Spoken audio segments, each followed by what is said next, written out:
Welcome back. We've got the Job Summit, of course, beginning tomorrow. No one from the Coalition will be attending, but they are setting out some parameters for what they think will be success. Joining me now live is Paul Fletcher, Shadow Minister for Government Services and the Digital Economy. Thanks very much for your time. So it is interesting to see business and unions are picking up a lot of what was beginning to be thrashed out in 2020 when the Coalition tried to bring business and unions together.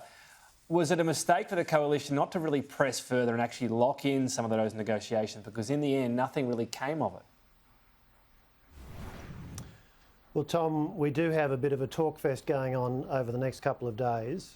And let's remember Labor has form when it comes to these kinds of talkfests. Who could forget the 2020 summit when Kevin Rudd was the newly elected Prime Minister? There he was sitting on the floor in an open neck shirt. It was all very inclusive, a lot of talk, a lot of media attention. But the real question that comes out of all of these kinds of exercises is what is actually delivered.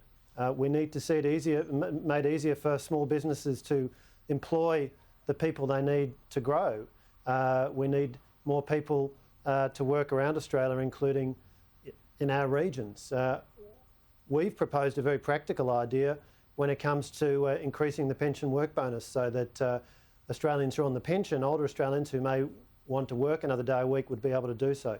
So the test of these things is not the amount of rhetoric, not the carefully staged photo opportunities in advance or during the exercise.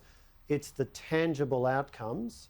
And so we need to see if there are going to be any tangible outcomes. But I have to say, if we look back at the history of the 2020 summit, a lot of talk, not a huge amount emerged from that. What about the history of, though, the Coalition bringing together the unions and business groups to try to get agreement? I mean, in the end, nothing was really achieved. So that was a talk fest with no outcome.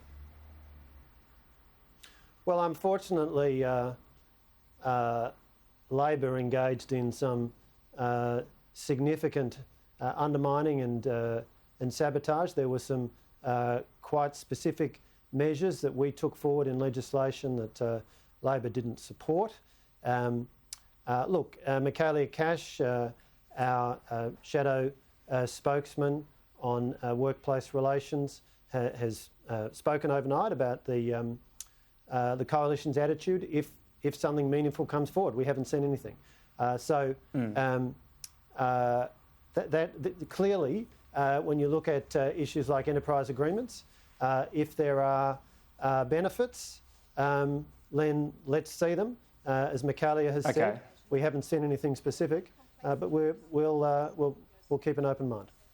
Right, yeah, and fair enough on wanting specifics, but when it comes to the Better Off Overall test, the BOOT as it's known, this is the hope for business groups, and unions seem open to changing that, to making it flexible. You mentioned taking legislation forward.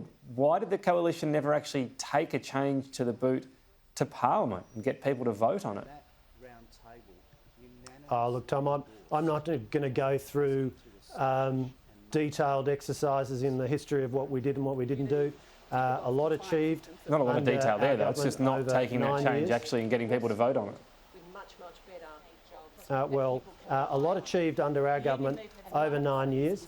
Now we have a new government, and the important thing is that they are focused on delivering outcomes for the Australian people. That's the test they have to meet. We have to see if this delivers outcomes.